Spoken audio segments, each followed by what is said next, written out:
Hey guys, Dazzler Magic here, and we've had some pretty bad leaks in Magic's history, including at least twice I've seen the entire set get leaked, and yet somehow Outlaws of Thunder Junction feels like the most leaked set ever. We had character details, we had story details, we had like the basic outline that I came across with allegedly like the how to not be racist guide.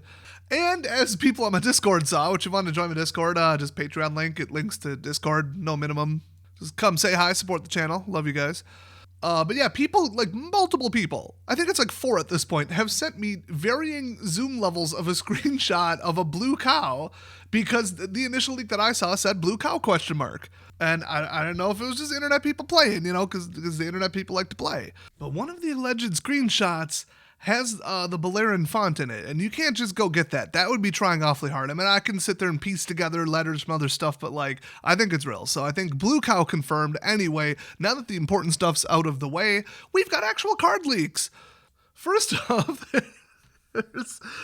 I should have left it in. Selvala E-Girl Trailblazer. There you go. Now it's on purpose instead of on accident. Take that. So, E-Girl hair costs, looks like 1 white, 1 green, and 2 mythic. Seems to be some kind of 2024 promo. That's odd. But it doesn't say what type of promo it is in the bottom left. Unless that's blacked out, actually. It looks like somebody black boxed it. So, yeah. Don't know why they would bother. I actually don't have the original in front of me. That's actually making me curious, but okay, it's a 4/5 vigilance. All right, whenever you cast a creature spell, create a 1/1 red mercenary creature token with tap. Target creature you control gets +1/+0 until end of turn. Activate only as a sorcery. Oh, wow. Okay, so you can just get a whole bunch of mercenaries and just tap, tap, tap, tap, tap. Okay, not at instant speed because that would be absurd. And well, now this is a +5, you know, so that's pretty good. And I doubt this is the only card that generates mercenaries. But then also tap, choose a color, add 1 mana of that color for each different power among creatures you control. Oh wow, so a late game like let's drop a bomb or an X spell or, you know, 8 cost, something like that. Potential ability, that's also like a go wide token dumper. This is like a good utility card. This is interesting. And this does appear to be standard legal because it has the OTJ in the bottom left right there, which of course stands for organic tomato juice. So next up we got Malcolm the Eyes because Malcolm from Ixalan is here for some reason. Sure, why not? You know when they made that movie like Cowboys versus Aliens, and just like, haha, sci-fi versus other movie trope crossover, ooh, so weird and quirky. And they hoped just that would carry it? Getting those vibes. So it's a 2 cost. Is it colored? So 1 blue, 1 red. 2/2 legendary creature, Siren Pirate with flying and haste. Whenever you cast your second spell each turn, investigate. Okay, that's interesting. That investigates back to back. Well, second spell, I mean, that's just code for it's another stupid storm thing. They really, it's just a 1-note thing when you mix these 2 colors together. Next up, we've got Living Tumbleweed in Ornery Tumblewag. It's a 3 cost green 2/2 creature bushwag mount. Oh, mounts, here we go. We get to find out how these work. Most of the mechanics, I guess, are leaked in here, but I haven't looked at any of them yet. I really hope we get to see Commit a Crime, but I think actually Mark did a follow-up and clarified what it is.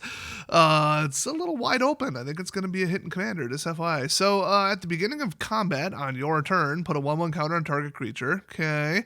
Then whenever Ornery Tumblewag attacks, while saddled, double the number of 1/1 counters on target creature. Ooh. And saddle 2, tap any number of other creatures you control with total power 2 or more. This mount becomes saddled until end of turn, saddle only as a sorcery. So it's vehicles except fixed. Vehicles that actually function and aren't just one giant liability. So back when they first did vehicles in Kaladesh, I had a deck that I initially called, I think, Candy Cane Raceway, and then I renamed it Parking Lot because it was just a bunch of vehicles that refused to move because instead of having to blow up everything that I could possibly send at them, they only had to blow up half. The pilots. And then we had a parking lot. So they tried self-driving vehicles, which worked about as well as it is right now in 2024. Where it's like, oh, well, this enchantment will let you pilot this or whatever, crew it. I think the card was called Pilot, but like, yeah, it just didn't work. So it is a 2/2 100% of the time, but if you effectively crew it with saddle, then it gets a better ability. So it's halfway between vehicles, and bestow, and that's actually right where you want to be. I think this will be a pretty fair, well-liked mechanic. Now, I'm prepared to eat those words, okay? I ain't new here. This ain't my first rodeo. Pun extremely intended. I've never intended a pun harder in my entire life.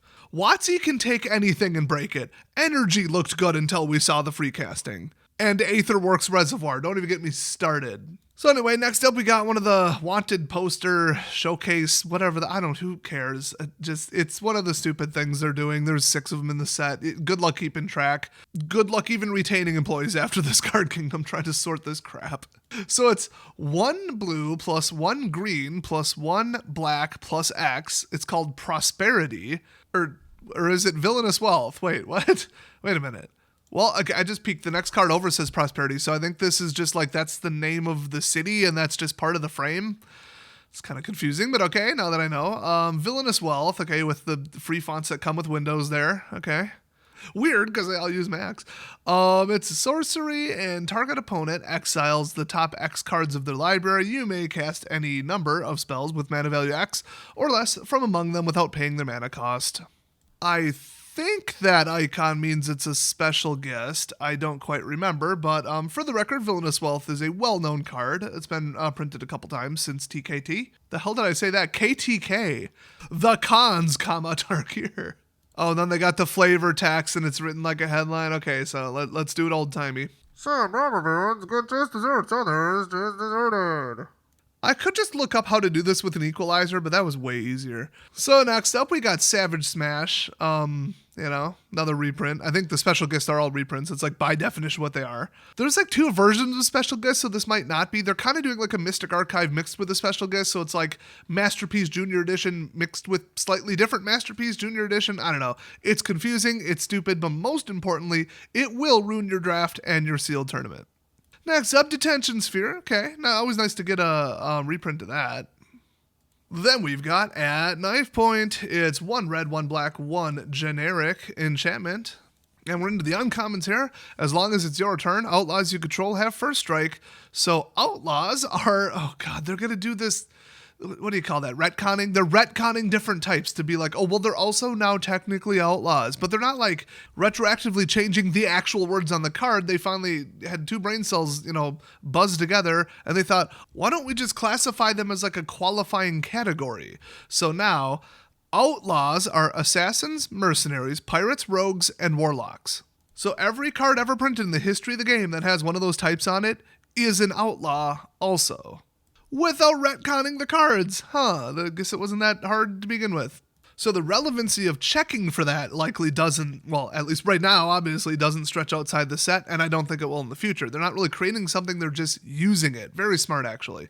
So whenever you commit a crime, and they don't have the reminder text for that. Okay, so it's supposed to be when you interact in any way via targeting, I believe it is, someone's hand, someone's graveyard, or someone's permanents that are in play. Any of those things, it is considered to have committed a crime that turn.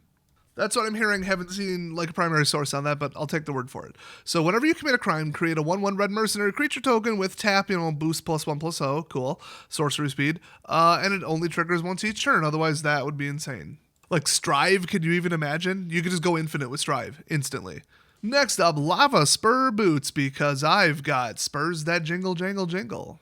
So it's a 1-drop, uncommon, colorless artifact equipment. This could be good. Equipped creature gets +1/+0 and has haste and ward 1 with equip 1. Ooh, that's good. That is a solid card. I don't think that's like, a go-to in Commander, but like, man, you get this in your sealed pool, you're running it. Now, I didn't intend that pun, but I'll tell you I did, because it's a pretty good joke. Next up, Neutralize the Guards. It's a 3-cost black instant. Creatures target opponent's control. Get -1/-1 till end of turn, and then Surveil 2. An asymmetric sweeper. It's about darn time, because if you just get like a variable negative sweeper, it could affect your creatures too. That's the whole point. Now, -1 is not much, and even with like a go-wide token dump deck, I mean, what are you going to swing with 10 of them a couple times to get to 20? You're going to boost them. It's going to be, the same tribal. So this isn't that good of a card, but just still asymmetric. Now, it's instant speed. You could interrupt a combat, but once again, -1, -1. Okay, you're going to turn a 5/5 hitting a 5/5 into not a trade. People tend to not do trades unless they're about to die. So, like, yeah, night and day difference between -1 and -2, but being asymmetric, far from worthless. Next up, Canyon Crab. By the way, did you see that the creator of Crab Rave made his own crab-based, like, level shooter? Very odd. Anyway, it's a 2-cost blue creature crab 0/5. Hell yeah, I love cheap walls. I know it's not literally a wall. I don't care. A giant blue creature for not much mana that just sits there in the middle of the road and blocks traffic is like the greatest thing ever for buying you time to set up something better and draw a better card at sealed events. I guess also draft too. I don't know why I said sealed, but yeah, limited. So if you pay 2, Canyon Crab gets +2, -2 until end of turn. Okay, it's one of those snippy boys. You'll get a little snippy if you piss them off. So at the beginning of your end step, if you haven't cast a spell from your hand this turn, draw a card, then discard a card. Ooh. That's a little much. They should reverse those 2 for 2, but it is blue. They don't usually do that. Usually red's the one where it's gamble up front. So next up we got Intrepid Stablemaster. It's a 2-cost green 2/2 with reach, and you can tap it for 1 green. Okay, that's pretty good. And if you tap it, you can add 2 mana of any one color. Spend this mana only to cast mount or vehicle spells. Ooh, that's pretty good. Are they really going to do mounts and vehicles heavy and green? That's a bad idea. They already have massive creatures. Like, why do they need them to be more massive? And maybe that's the point. I don't know. Whatever. Next up we got Magebane Lizard. So it's a 2-cost 1/4 creature lizard. Whenever a player casts a non-creature spell, Magebane Lizard deals damage to that player equal to the number of non-creature spells they've cast this turn. Now I had to read that a second time because this isn't a storm spell. This is an anti-storm spell. This is anti-spell spam, anti-cascade, anti-Izzet Guild. So this is my new favorite lizard in the entire game. Whenever a player, so any player in the game, casts a non-creature spell, he deals damage to them equal to the number of non-creature spells that they have cast this turn. I'm nicknaming him the Punisher, and it is absolutely hilarious that he's a 1/4 for 2, so he's not going anywhere. Now, in Modern, would this actually stop Storm? No. But the fact that this exists, I just love it. Next up, Wanted Griffin. They're really going to try to arrest him. Oh, look at the art. They are. All right, good luck with that. It's a 4-cost common 3/2 with flying, and when it dies, create a 1/1 red mercenary. You know what it does. So, nothing too special. Just mercenary generator, 3 damage in the air, though. All right. Next up, Stop Cold. It's a 4-cost blue aura with flash. Enchant artifact or creature, and when it enters the battlefield, tap it. Enchanted permanent loses all abilities and doesn't untap. Nice. Yeah, your typical, a little bit overpriced, but still good control card for limited events. Next up, Spring Splasher. It's a 2-cost blue 2/1 frog beast, and when it attacks, target creature defending player controls gets -3, -0 until end of turn. But why would you bother? I guess if you're going to boost it with red or, well, okay, red-blue is huge in this set, so I could see it, or white, or green, but it's more common, at least in the average games that I would play in Limited, because, let's be honest, nobody's playing Constructed with this, to see that be the boost and punish color, Otherwise, there's no point to this, so I would just run a better creature. This is kind of silly. Next up, Rooftop Assassin. It's a 4-cost 2/2 vampire assassin, because of course there's vampires in this set. Flash flying lifelink. Ooh. And when it enters the battlefield, destroy a target creature that an opponent controls that was dealt damage this turn. Okay, that's solid. It's all around just good. This would be a very, very solid go-to if you're drafting. Next up, a barely legible Raven of Fell Omens. It's a 2-cost 1/2 bird with flying, and when you commit a crime, each opponent loses 1 life and you gain 1 life, but it only triggers once each turn, making it not very useful. Still, would I put this in for a little bit of damage in the air? Probably, but we're seeing a lot of flying heavy in this set, which you wouldn't think for Cowboys, but everybody's showing up. Everybody's flying around, I guess. Whatever. Next, we've got Reckless Lackey. It's a 1-cost 1/2 Goblin Pirate. I already hate it. First Strike and Haste. I really hate it. And if you pay 3, you can sack it, draw a card, and create a treasure. Now I really hate it. I can't believe this is in the common slot. It's way too much value. Way too annoying. So next up, Deadeye Duelist. It's a 2-cost 1/3 creature human assassin with reach. Wow, a red creature with reach for cheap. You don't see that very often. Pay 1, tap it, and it deals 1 damage to target opponent. A little ping away, a little blocker with ping away that stops some things. Okay. The fact that we're already seeing reach in non-green with a not spider. Yeah, I think flying's going to be a problem. So don't sleep on flying and don't think that it won't affect you, because we just had a set with almost no flying in it, and if you could pull off flying in a draft, you would just destroy everybody. Trust me, I know from experience. Watch my live streams. Yeah, I think we're gonna see a lot of flyers here. So next up, we got Irascible Wolverine. Ooh, somebody got their word of the day thesaurus calendar out on their desk. So it's a 3-cost 3/2 creature Wolverine. When it enters the battlefield, exile the top card of your library until end of turn. You may play that card and then plot 3. That's a new one. You may pay 3 and exile this card from your hand. Ooh. Cast it as a sorcery on a later turn without paying its mana cost. Plot only as a sorcery. Oh, so suspend, but you get to unleash it all at once. That could go really good or really bad. Initially, my initial gut reaction is I absolutely freaking love that. It's basically like disguise or morph, or, it's all the same crap, but they cannot target it. It is sitting in exile. It is going to hit them at some point. They just don't know when. And the best part is, remember the first part? Okay, so you already spent 3 on this. If you drop it natural. If you paid 3, then wait a turn. Now you can play the card until end of turn that you popped up, but you actually have some mana open. For like an ambush boost archetype, this would be huge. I think I'm gonna draft red, which I almost never do. So watch for some drafting. This is already gonna be wild draft in this set. It looks potentially like the best draftable set I've ever seen so far. Now it could be ruined by a bunch of overpowered rares. You never know. It could be ruined by a 3-color archetype.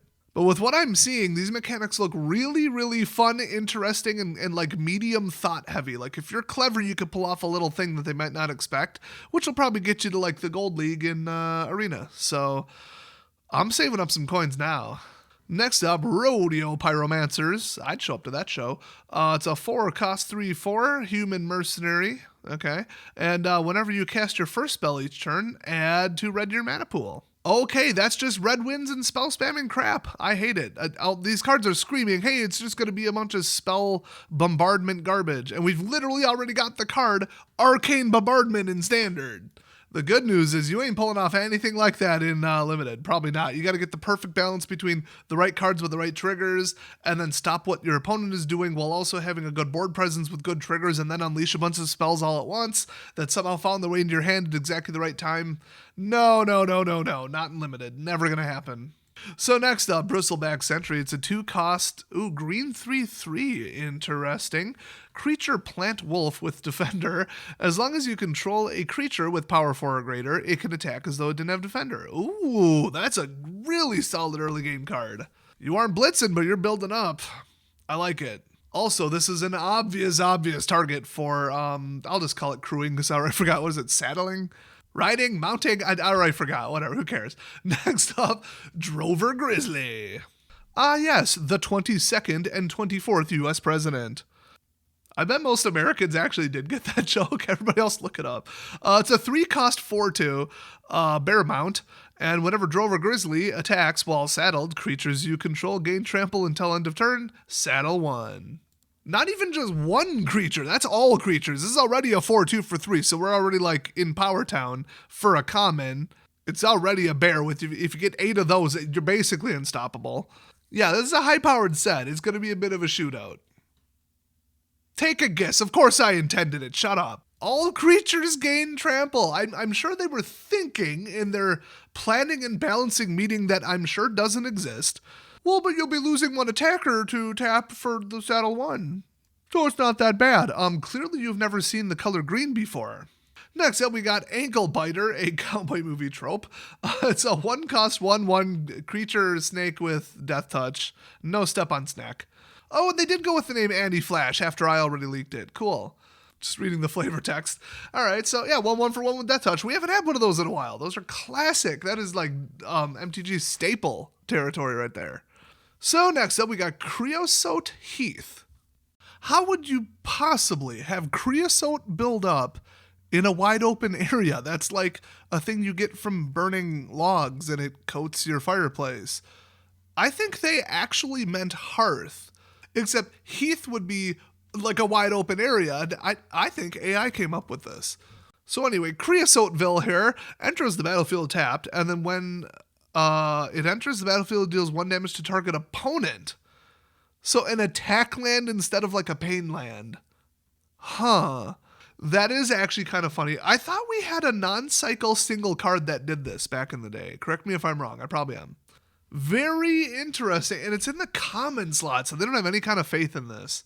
Well, then we got Festering Gulch. Okay, so, same, ETB, deal 1 damage. Did you notice, though, that the last one was green-white and this one's green-black? That is interesting.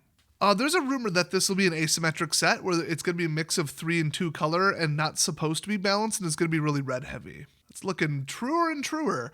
Next up, Conduit Pylons. Ooh.